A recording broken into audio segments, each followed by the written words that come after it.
How we doing, everybody? Good? Good Thanksgiving? Good. Fire away. Larry actually kind of stole my thunder, but did you know in the moment what was going on with the flag and? Yeah, there's a funny rule on that that the penalty overrides the touch, and you're trying to steal the touch, that the penalty would be assessed from the touch. So you're trying to buy back some field position.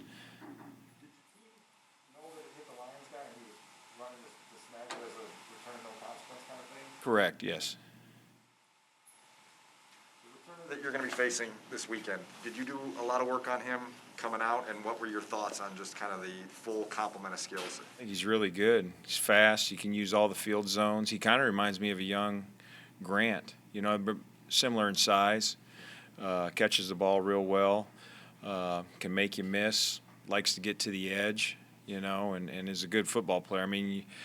I think everybody always remembers. You remember his? I think it might have been his junior year, the Ohio State Purdue game, where he was. That game always stuck in my head. And then when you started watching all his other stuff, you were like, "Wow, this guy's a good player." So he's done a nice job for him.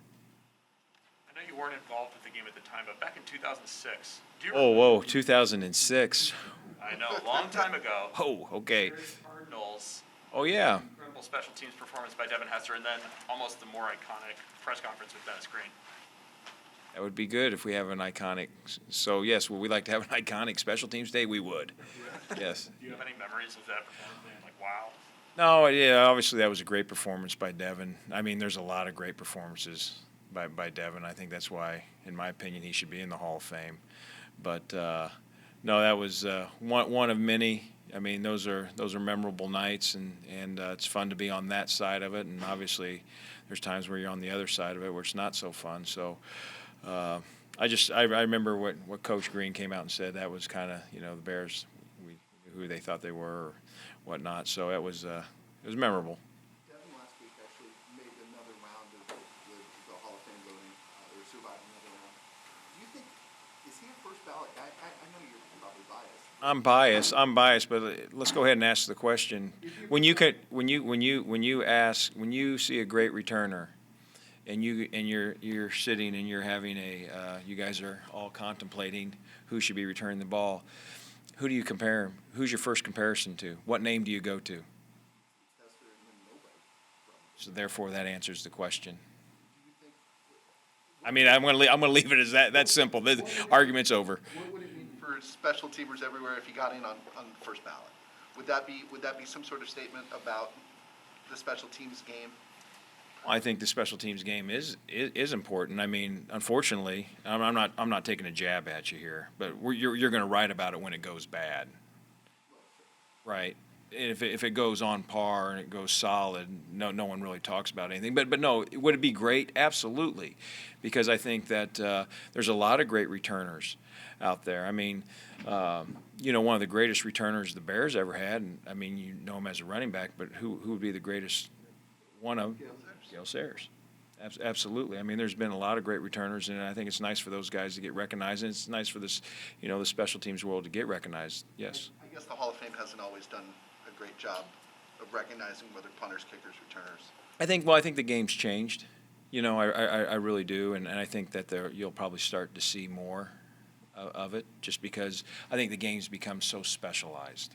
Do you think there's a way to, kind of on that topic, since Hester, all these rule changes have come in which have minimized returns? Do you think that there's a way that maybe over time, as those rules have come in, people have kind of learned how to play with those rules, that they could ever open it back up again? Well, I think that the rule changes are due to obviously safety, and I totally get that.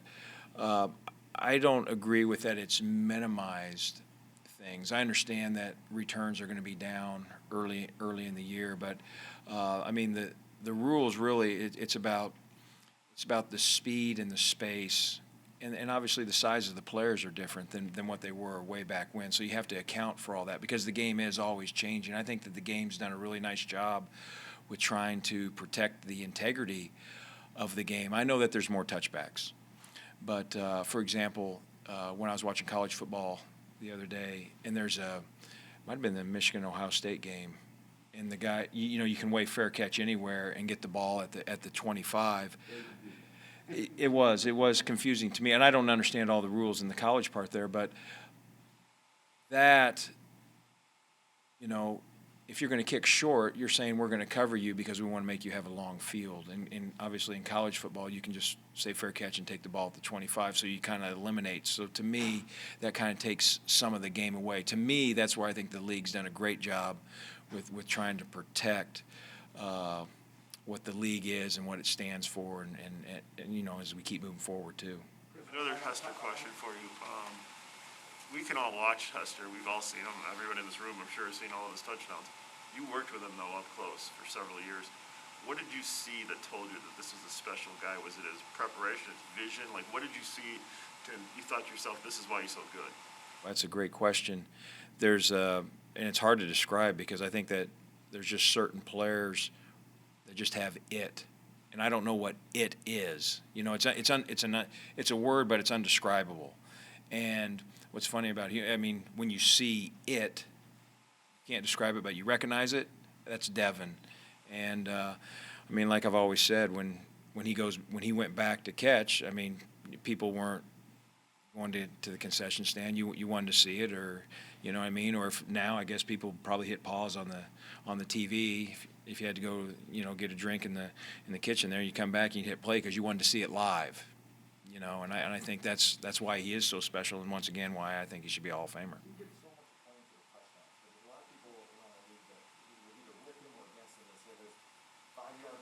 That are as stressful or invigorating as any. Do you have memories of like a return that didn't go to the house that for you is 100%. So Coach Pat and I were in Cleveland, and it's the end of the first half.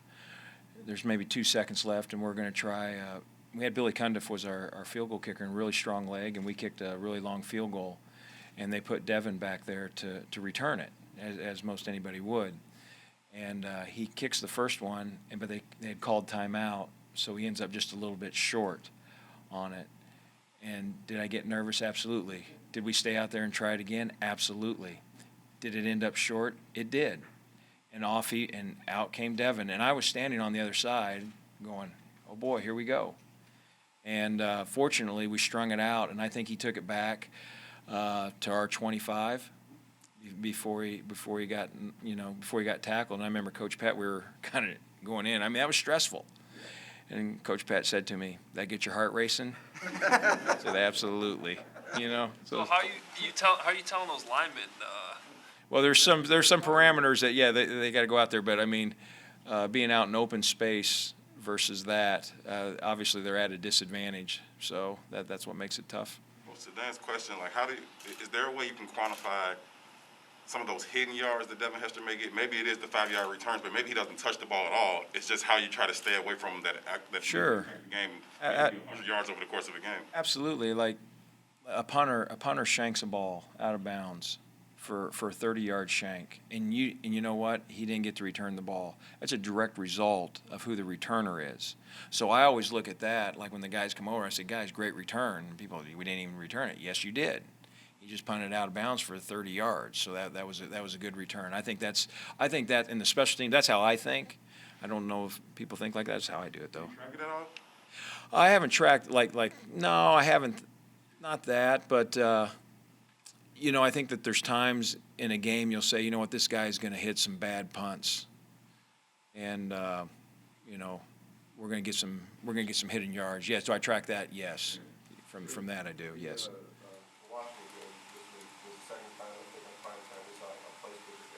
Oh, yeah.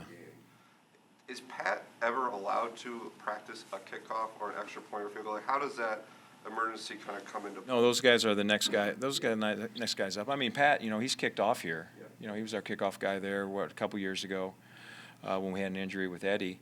And he's always ready to go. I think there's always a fine line of how much you do that stuff also just because of the leg swing and not getting them out of rhythm of what they do. There is a fine line. To be honest with you, most teams, when it happens, you just kind of go right to the bullpen and they warm up and go right from there. This seems like a long time ago, but We are going, I tell you what, we are definitely going down memory lane. No, this is just a week ago. I'm just trying to remember this correctly. Didn't Herbert return one kick in Detroit? Was that right? Yes, he did. Yeah, there was a bad kick. Issue with wide receiver depth, or? No, I think I think that when, before Khalil started, before Dave got hurt, I think he was in the top 5 in kick returners. And then he's really good. And then, we got 17 and he's done well and off to a fast start. So I think we have 2 guys. And I think I'm very appreciative of that, and I want to be able to use both guys. And sometimes it can be because of depth at times. It can also be because maybe you just want to change something up, or maybe you see something and this return might suit this guy's style a little bit differently. So there's a lot of factors that go into it. Chris, I feel like I'm learning a new special teams rule every week. Monday night, Seattle recovers that onside kick. Yeah. But they were lined up incorrectly. Yeah, he was on the hash mark. What is the point of, I guess, what's the reason for that rule with making sure they're outside the hashes up there? The rule states, obviously, you have to have 5x5, and then you have to have 2 players between, they call it in the rule book, it says the inbounds line, which is also known as the hash mark. That one always threw me off for a while, but the hash mark and the numbers, then you have to have 2 players outside of the numbers, so that third player can fluctuate wherever he wants to go. They were 5x5, but they just had I think it was Belor who was standing right on the hash, so technically that is illegal. And it's for the spacing. What we were trying to do when the rule came out and keeping it the 5x5 was, remember back in the day, you had the running start and then guys would loop and cross, and it would cause confusion, and then there would be free hitters on the returner where concussions then were, elevating there. So by having the 5x5 format, it kind of eliminates all that stuff. You can still obviously cross after the ball's kicked and those type of things, but it helps the return team. We're trying to get a hat on a hat, and then, obviously they have to defeat the block so that there's just not the speedy collisions, a guy coming down full steam ahead and no one even at least speed bumped him, you know what I mean? So that's how the 5x5 came about. There's so many little details like that your guys have to know. It's not like you're running onside kicks every single play. I don't know how that works. I mean, are the referees supposed to help them if they're lined off incorrectly, like a receiver being off, or no? Well, on an onside play, they're not. They're not going to. Because if you're the receiving team, I'm standing over there, and first of all, I'm going to look at the alignment, and then in my head I'm going through that, and if I see something, I'm going to automatically say, hey, that guy's offsides, alert it. When he agrees, and when they kick the ball, I know that I am home free. If we get the ball, game over. If they get the ball, I get another shot at it. But we always say that those hash marks, it's like an electric fence. Don't even touch it. Stay away from it. It's that simple. Last one. Kylo's 53-yarder the other day. He was pretty quick after the game to say he just chunked it. Is there anything you saw mechanically that caused the chunk? Or 5-iron chunk. 5-iron chunk. And you hit a nice drive. You think you're, laying 2. You're going to play this a nice shot. He hit it straight. I mean, he hit straight misses. He just chunked it. Thanks, guys.